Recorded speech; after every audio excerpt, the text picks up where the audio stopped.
கவிதா அப்படிங்கிறவங்க ஒரு டவுட் கேட்டிருக்கீங்க.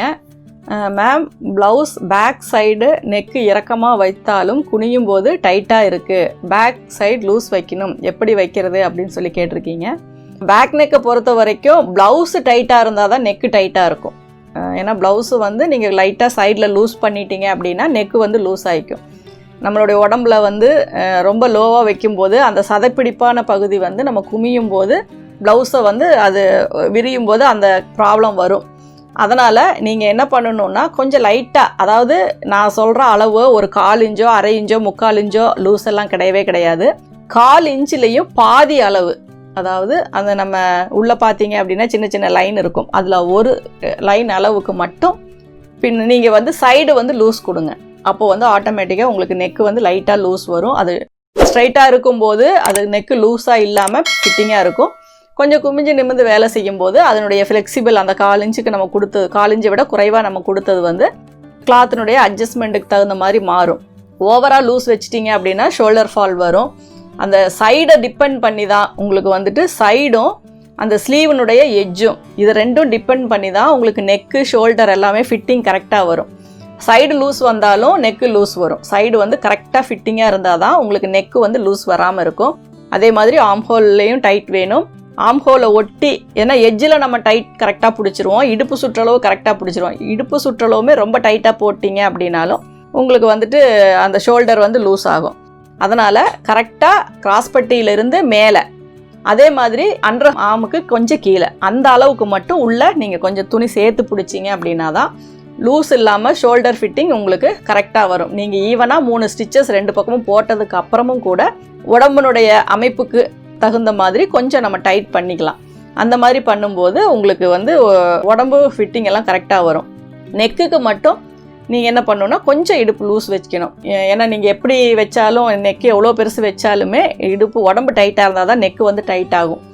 ஏன்னா அதே மாதிரி ரொம்ப டைட்டாக போட்டு குமிஞ்சு நிமிர்ந்தீங்க அப்படின்னா பா நெக்கு, டைமண்ட் நெக்குக்கெல்லாம் அந்த கார்னர், லீஃப் நெக்கெல்லாம் அந்த கார்னர் வந்து தையல் விட்டுரும், அந்த இடம் கிளியும். அதனால் முடிஞ்ச வரைக்கும் வேறு ஒரு ஷேப்பில் வைக்கிறீங்க, ஒரு கட்டாகிற மாதிரியான ஒரு நெக் டிசைன் வைக்கிறீங்க அப்படின்னா கொஞ்சம் ஒரு ஓவரால் டோட்டலாகவே ஒரு 1/4 இன்ச்சு லூஸ் வச்சு தைச்சிங்க அப்படின்னா அந்த ப்ராப்ளம் வராது. போட்டிருக்கிறதுக்கும் உங்களுக்கு கன்வீனியண்ட்டாக இருக்கும். ஸ்லீவை பொறுத்த வரைக்கும் ஒரு பர்ஃபெக்டான ஒரு லூஸ் வந்து ஸ்கின்னுக்கும் துணிக்கும் நடுவில் இருக்கணும். அப்போ தான் உங்களுடைய ப்ளவுஸினுடைய ஃபிட்டிங்கை நீங்கள் கை அசைக்கும் போது நெக் அஃபெக்ட் ஆகாமல் இருக்கும்.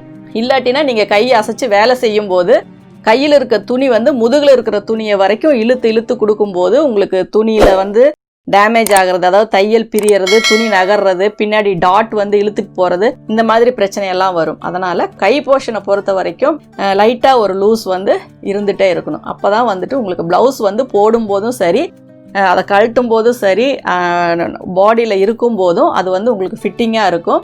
நான் சொன்ன இந்த ஒரு டிப்ஸை வந்து நீங்கள் யூஸ் பண்ணி பாருங்கள். அப்போ தான் உங்களுக்கு அந்த ப்ளவுஸினுடைய ஃபிட்டிங் என்ன அப்படிங்கிறது தெரியும். நீங்கள் ட்ரை பண்ணி பாருங்கள். தமிழ்ச்செல்வி அப்படிங்கிறவங்க ஒரு டவுட் கேட்டிருக்கீங்க. ஷோல்டர் அளவை விட ஆம்ஹோல் அளவு குறைவாக இருக்கலாமா, அதிகமாக தான் இருக்க வேண்டுமா அப்படின்னு சொல்லி கேட்டிருக்கீங்க. இருக்க வேண்டும் அப்படிங்கிறதெல்லாம் நம்ம டிசைட் பண்ண முடியாது. அவங்க பாடி மெஷர்மெண்ட் என்ன அப்படிங்கிறது தான் நம்ம எடுக்க முடியும். இப்போ ஒரு சிலருக்கு பார்த்தீங்க அப்படின்னா ஷோல்டர் வந்து 16 இன்ச்சு வரும், ஆம்ஹோல் பார்த்தீங்கன்னா 13.5 இன்ச்சு தான் வரும். ஏன் அப்படின்னா அவங்களுக்கு ஷோல்டர் வந்து ஸ்கொயர் ஷோல்டர், அதாவது வைடு ஷோல்டர், ஆம்ஹோல் ஸ்லீவ் வந்து சின்னதாக இருக்கும். அப்போ அவங்களுடைய ஷேப் பார்த்திங்கன்னா வி ஷேப்பில் இருக்கும் அவங்க பாடி. அப்போ ஷோல்டர் அளவு அதிகமாக தான் வைக்கணும், ஆம்ஹோல் சுற்றளவு ரொம்ப கம்மியாக தான் வைக்கணும். அதனால் அந்த ப்ளவுஸு நம்ம தைக்கும்போது நமக்கு நார்மலாக தைக்கிற ப்ளவுஸை விட அது கொஞ்சம் டிஃப்ரெண்ட்டாக தான் தெரியும். ஏன்னா நமக்கு நார்மலாக நெக்காக இருக்கட்டும், ஆம்ஹோலாக இருக்கட்டும், ஃப்ரண்ட் நெக்காக இருக்கட்டும், சைடு இடுப்பு சுற்றளவாக இருக்கட்டும், அதெல்லாமே ஒரு ஷேப்பாக போட்டு நம்ம பழகிடுவோம்.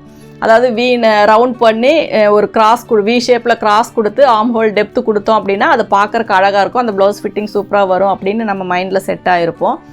இப்போ இந்த மாதிரி ஒரு ஸ்கொயர் ஷோல்டர் வரும்போது அந்த ஆம்ஹோல் பார்த்தீங்க அப்படின்னா ஆம்ஹோலுக்கும், ஏன்னா நான் மேக்ஸிமம் சொல்லியிருக்கேன், ஒன்று ஷோல்டர் அளவும் சரி ஆம்ஹோல் அளவும் சரி ஒரு 1/2 இன்ச்சு 3/4 இன்ச்சு டிஃப்ரென்ஸில் தான் வரும் மேக்ஸிமம் எல்லாருக்குமே. ஒரு சிலருக்கு ஒரே அளவாக தான் வரும். ஷோல்டர் 15னா ஆம்ஹோல் 15, ஷோல்டர் 16 அப்படின்னா ஆம்ஹோல் 16, அந்த மாதிரி எல்லாமே ஈவனாக தான் வரும். ரொம்ப நம்ம அக்யூரேட்டாக பார்த்தோம் அப்படின்னா ஒரு 1/4 இன்ச்சு 1/2 இன்ச்சு தான் உங்களுக்கு அதில் டிஃப்ரென்ஸ் வரும். ஆனால் இந்த மாதிரி ஸ்கொயர் ஷோல்டர் இருக்கவங்களுக்கு என்னாகும் அப்படின்னா ஷோல்டர் அதிகமாக இருக்கும், ஆர்ம் ஹோல் சின்னதாக இருக்கும். அதனால் அவங்க உடம்புக்கு என்ன வைக்கணுமோ அந்த அளவு நம்ம வச்சுக்கலாம். அப்போ வந்து நீங்கள் ஷோல்டர் 5.5 இன்ச்சு அப்படின்னா ஆர்ம் ஹோல் சுற்றளவு நீங்கள் 4.5 கூட வைக்கிற மாதிரி வரும். அதுக்கு நீங்கள் அந்த ஆர்ம் ஹோல் சுற்றளவை நீங்கள் பாடி மெஷர்மெண்ட்டில் ஷோல்டர்லேருந்து பாடி மெஷர்மெண்ட் வரைக்கும் நீங்கள் மெஷர் பண்ணி பார்த்து தான் நீங்கள் தெரிஞ்சுக்கணும். அந்த மாதிரியான ஒரு சில ப்ளவுஸுக்கு நீங்கள் கொஞ்சம் கேர் எடுத்து பண்ணணும். அதே மாதிரி ஸ்லோப்பிங் ஷோல்டர்னு சொல்லுவோம், அதாவது ஷோல்டரே இருக்காதவங்களுக்கு மேலேருந்து கீழே வளைஞ்ச ஷேப்பில் இருக்கும். அந்த மாதிரி இருக்கவங்களுக்கு ஷோல்டர் வந்து கம்மியாக வரும். அவங்க ஷோல்டர் மெஷர் எங்கே எடுக்கணும் அப்படிங்கிறது கூட நமக்கு அந்த ஷோல்டர்னுடைய அக்யூரேட்டாக அந்த பாயிண்ட் வந்து நமக்கு தெரியாது. அந்த மாதிரி உடம்பு இருக்கவங்களுக்கு பார்த்திங்கன்னா கை வந்து பெருசாக இருக்கும். அப்போ ஆர்ம் ஹோல் சுற்றளவு அதிகமாக வரும், ஷோல்டர் வந்து கம்மியாக வரும். அந்த மாதிரி உடம்பு அமைப்பு இருக்கிறவங்களுக்கும் நம்ம அந்த ஃபார்முலாவை இப்போ இதில் எப்படி மாற்றினீங்களோ அதே மாதிரி அதையும் நம்ம மாற்றி தான் தைக்கணும். ஷோல்டர் வந்து 5 இன்ச்சு வைக்கிறோம் அப்படின்னா கூட ஆர்ம் ஹோல் அளவு 6.5 7 கூட வைக்கிற மாதிரி வரும். எல்லாமே ஒரு பாடியோட அமைப்பு, அதாவது 80% கொஞ்சம் பர்ஃபெக்டாக வந்தாலும் 20%க்கு வந்து நிறைய இந்த மாதிரி வரும். அதே மாதிரி நானாக இருந்தாலும் சரி, இந்த ஸ்டிச்சிங் ஃபீல்டில் இருக்க யாராக இருந்தாலும் சரி, ஒரு சிலருக்கு அந்த ப்ளவுஸினுடைய ஃபிட்டிங்ஸ் பர்ஃபெக்டாக வராது.